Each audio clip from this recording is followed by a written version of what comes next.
Jinx Fisher, and I'd like to welcome you today to our virtual tour of our Excelsior Springs Museum and Archives. We are an all-volunteer staff. I am only one of about 15 regulars, but we have about 35 people that help us continually throughout the year. I really want you to be proud, as I am, of our beautiful museum building. This building was actually built in 1906 by a famous architect, Lewis Curtis. Lewis was really well known throughout the United States and throughout Missouri.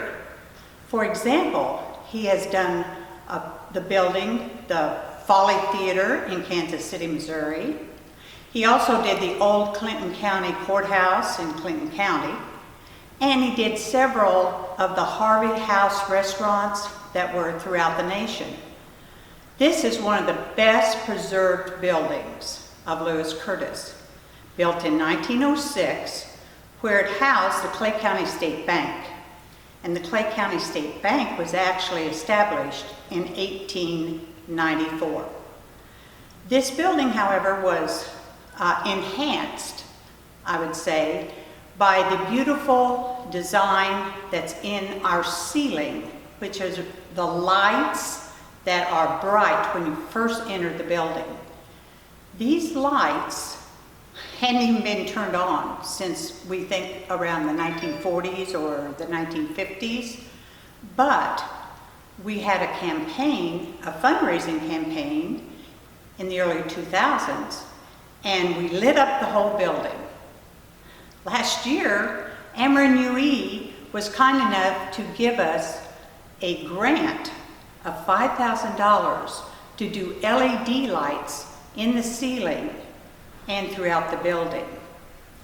We've worked really hard during the COVID experience this past year by putting in many different design cases and designs throughout the entire building. So I'd like you to take a walk with me through a few of the things, and then we are going to have several volunteers explain many parts of our all-new exhibits. These are the new archival cases that we just got this year. We are so proud of them, and it's something we've desired for many a year in our museum. These cases were generously donated to us by the Generations Club. The Generations Club are prominent members in the Excelsior Springs community, names that you would know, and they gave us money for these quality archival cases. We are showcasing this year the Vote for Women, which is 100 years old. For example, we have things that are national with the Votes for Women, but we also have things about people within Excelsior Springs, one of them being the Civic Improvement Association, or CIA, in Excelsior Springs. They were people who donated money toward improvements within the town or the area. They had a fundraising thing for a flagpole at the fire station. They also built a library in our town. We also, in these new cases that we're excited about, have things about Excelsior Springs women. Some of them, if you come into our museum to see our new displays, you'll notice people like Martha Jarman and our first mayor woman, Pearl Nance. I'm now going to explain to you about other things throughout the museum. This is one of the most fun things that we have in our museum, and it was especially designed for children. It is a kiddie replica train of the train that encircled Lake Mower. Lake Mower was an amusement park in Excelsior Springs, Missouri, and most of the residents that I've talked to thoroughly enjoyed their time at Lake Mower with skating and dancing and swimming in the saltwater pool. This particular train that we have was actually in honor of Mary Catherine Dixon Martz. Mary Catherine was a local teacher here in Excelsior Springs. That's why we have things designed for children. She also, and more importantly, was the founder of the Maurer Foundation, which we have here at the museum. This foundation is very important to us because it gives us monetary, financial means throughout the years and has helped us with many things that we've strived to accomplish in our museum. Two things that are very important in our bank building, which is our best asset, are the two murals that are on the north and the south walls of the bank building. These were actually painted by Count de Zac, and he was well known throughout the area for his kind of unusual ways. These murals are an asset to our building. We have many things that we have done in this year, and I'm going to now introduce to you Ron, who will continue with our virtual tour of 2020. Hello, my name is Ron Wetzel. I've been a tour guide here for a few years at the museum, and I want to start you out here at the bank vault. This vault was put in 1919. It weighs 10 tons. These are the hinges that balance the door. These are the turnstiles that would lock and unlock the doors. Weighing 10 tons, it moves quite easily. This is the locking mechanism. It's locked in place, and these are the pins that actually lock the door into the junction of the door. But since they're out, the door cannot be locked and you cannot be trapped inside the vault. As you can see, it goes and travels on its own quite well. It's very well balanced. We actually show a video of the history of Excelsior Springs inside the vault. And at this time, we actually have a film set up because of the virus to have an audience sit in front of the vault and watch the procedure of the film. Along the floor here in front of the counter, because of the traffic of the people using the bank for their business, they would twist and turn their feet at the teller cage, and they have worn out the marble into dimples all along the teller cages. The columns alongside the bank have actually had gold vilt on them, and the gold vilt has actually been taken off over the years, and we don't know exactly when that was done. This is a room dedicated to the veterans of Excelsior Springs area. We've had several notable people here in the township that served in the World War I.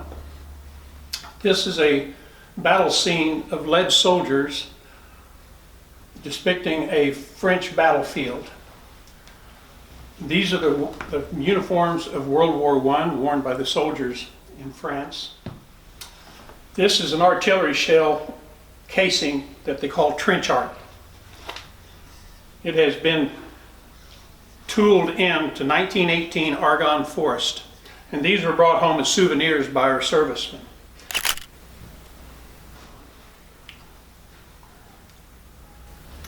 On the wall behind us is a Tripp flag. It's known as the Peace Flag. It was autographed and given to us by Fred Tripp from Wisconsin. Over here on the side we have a bound volume of the Stars and Stripes newspaper. It's a military newspaper that has been given to the troops in the field. On the other wall of the area we have various uniforms from the various services where people served in. Behind me on the shelves are service hats and caps worn by service officers and men in the services, mainly from World War I and World War II.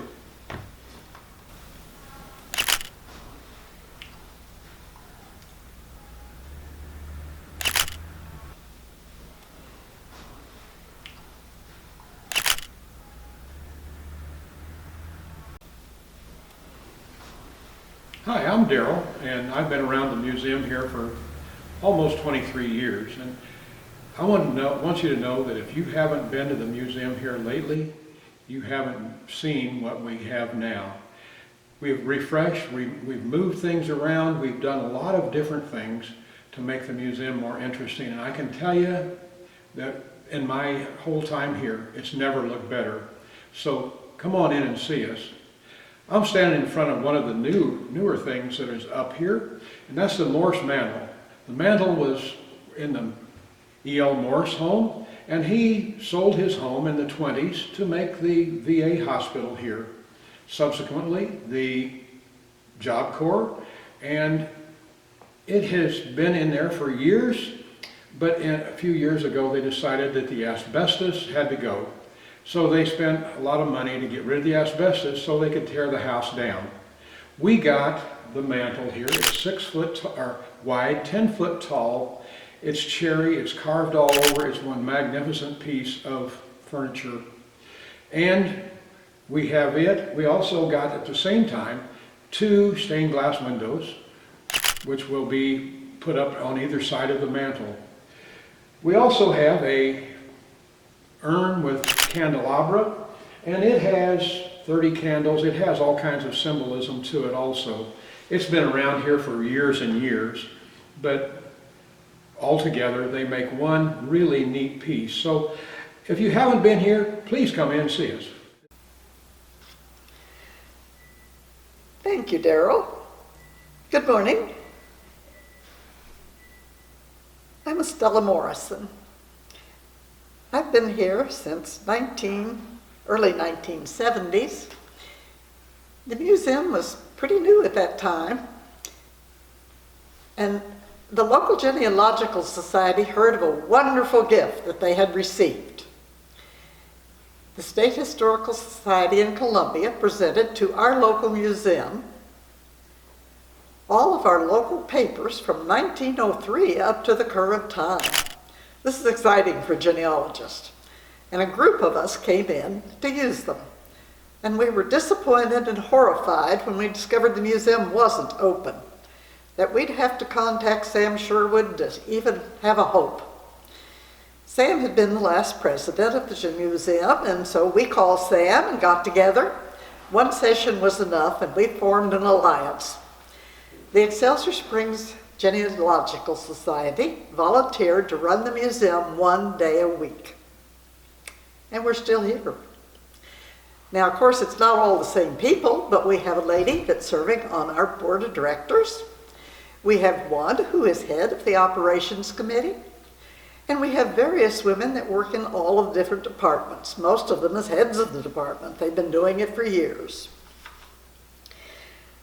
I was very honored last year, well, early in this year really, when they named the genealogy research room after me. That was some honor. It was a wonderful thing to happen, and I thank them for it. Now, both the Genealogy Society and the museum have been very busy building their research resources. We started strictly as a museum, and if you'll notice our sign, today we're a museum and archive. We have received many requests over the years for family history help, for the buildings in town, for the houses that people purchase and want to make theirs. They're very curious about who had this house before I did. And it's been fun to see the things that people have brought us when they've started the demolition and find things in the walls of their own house. For the past 12 years, the genealogy group has conducted huge research projects for family history of those who helped to build our town. Each year we create a founding family display for the museum. We have done such families as the Flacks, the Wymans, the Craven. We did the first one on the Clevenger family, I believe. It was at a request of one of their descendants. This year, the founding family will feature on the Sisk family. All the Sisk in our area are descended from 3 brothers, Allen, Bartlett, and Lawson. They came to Fishing River in the early 1850s from Cobb County, Tennessee. They ran a post office in Ray County, which I had never known until we started researching. They had a sawmill. They were prominent in establishing the old New Garden Church, and that's still with us today. Now, Bill Sisk was a businessman here. He had the Sisk Post Office bookstore, and it was located very near our museum buildings. He was one of the Bills who established the founding Bill Club. This was very popular in the early part of the 20th century. If you're an old-time Excelsiorite, you'll find a lot of names you recognize. And if you're new, you may be surprised to find one of them is in England. Our Genealogy Society is currently researching one of the most interesting families. It's that of Travis Million, an African-American farmer. His history and his family's figures prominently in the history of the mineral water, which our town's foundation is built upon. We hope you'll come and visit us in 2021 when we unveil that new exhibit. Today, I'd like to wish you well, enjoy the rest of your tour, and thank you for coming. Hi, it's me again. I'm in the Francis side of the museum, and I'm sitting in the dental chair that was used by Dr. McKinney and Dr. Keim. Some of you may have sat in that in the past. Some of you remember that as an unpleasant experience. But all of you know that this town was founded on mineral water, and how the mineral water led to the medical, which led to the clinics, which led to a town that had a huge percentage of doctors for the size of the town. So we've redone this, and we have a lot of the medical and dental equipment, eye equipment on this end of it. And we also have things on the doctors, such as Dr. McKinney, Dr. Baird, Dr. Robichaud, and Dr. Musgraves, some of the doctors that are kind of legendary here in this town. And we have some other things about the railroads. We had 4. We had only one that went through town, though. We had 2 that came to town and then left on the same track. And then we have one that never left town at all. Come in and see here's more of the stories about the railroads here at the museum. We also have an oil painting of the Milwaukee Depot, and a lot of the old timers see that and say, gosh, I remember doing something at the Milwaukee Depot, or something talking about the old times at the depot.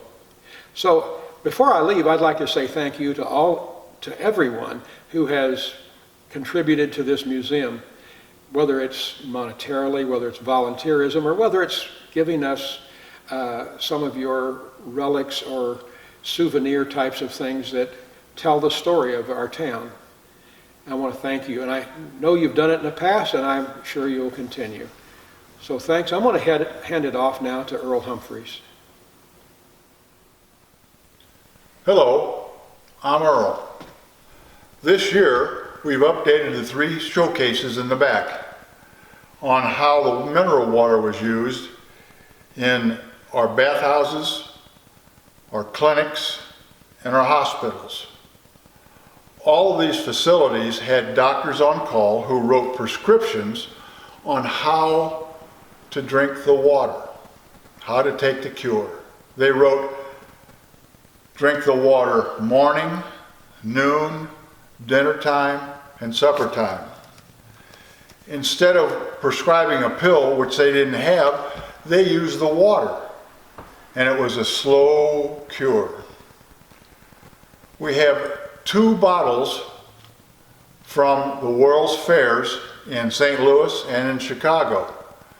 The Chicago World's Fair was 1893, and the St. Louis World's Fair was 1904. The 03-04 mineral water was a sulfosalane water, and the Solarian water was in the Chicago's World's Fair. They shipped water all around the United States in stoneware jugs, like you see here, from Red Wing, Minnesota, and they shipped more of these jugs to Excelsior Springs than any other place in the United States. They were manufactured by Red Wing Stoneware Company. These jugs were shipped to drugstores so you could go home and still take your cure by drinking the special waters. Mineral water played a very important part of our local economy, and it lasted for many, many generations. The clinics that were open brought doctors from all over the United States. They came here and had a significant factor in the social and economic development of our town. They also brought culture, and they also had a great society involved. We hope that you come to Excelsior Springs and come to the museum and see all of our wonderful things that we've updated this year. Hi, I'm Mary, and I'd like to take you on a tour of our Signs of the Time exhibit. But first, imagine that you're standing on a street corner in downtown Excelsior Springs under our vintage street lamp.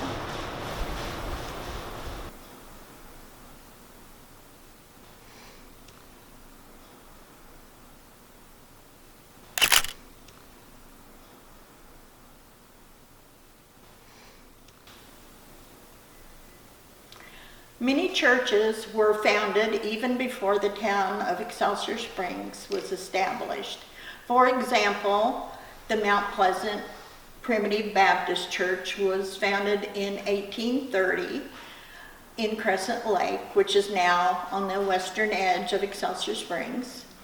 In 1923, it was moved to a new location, also in Crescent Lake, and where it remained until the doors closed in 1973.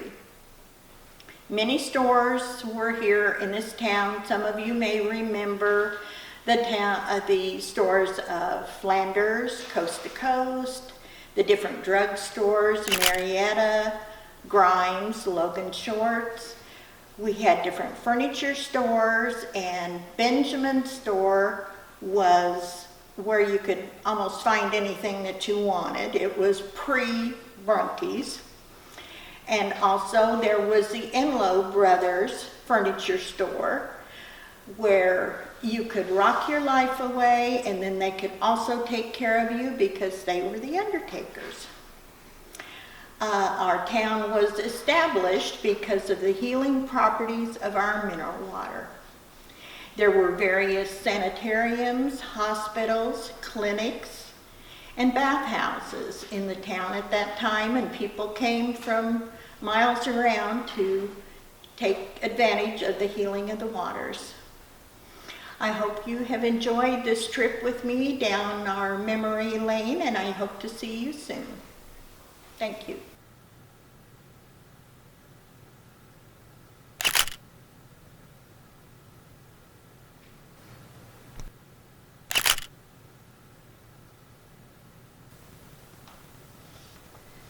Hi, I'm Kathy Duncan. I'm head of operations for the museum, and I'm here on behalf of the operations team, along with the museum's board of directors behind me and beside me.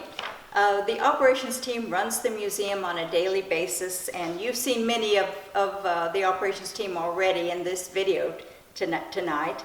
All of us want to thank you for supporting the museum's mission of preserving history for today and for tomorrow. We really do appreciate you visiting with us virtually tonight. We've been dying to show off everything that our volunteers have been doing this year. Next year we have many more displays planned, and always more work to do on our beautiful 100-year-old buildings. And we have in mind some new efforts to help us preserve the 30,000 some items that are in our collections.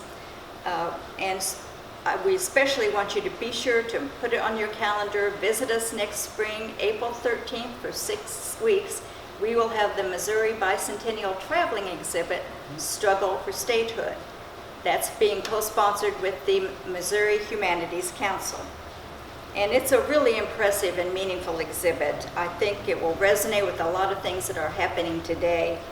And it'll be a good exhibit for you to bring your families, bring whole families. We have some companion exhibits planned on local families who were here long before there was an Excelsior Springs, and other things in the works as well. So I think that you will learn a lot of things about our state that you might have not ever known or maybe forgotten. I know I certainly did. So I hope you will come to see that, and I hope you'll come and see us soon. Now I'd like to turn it over to Janet.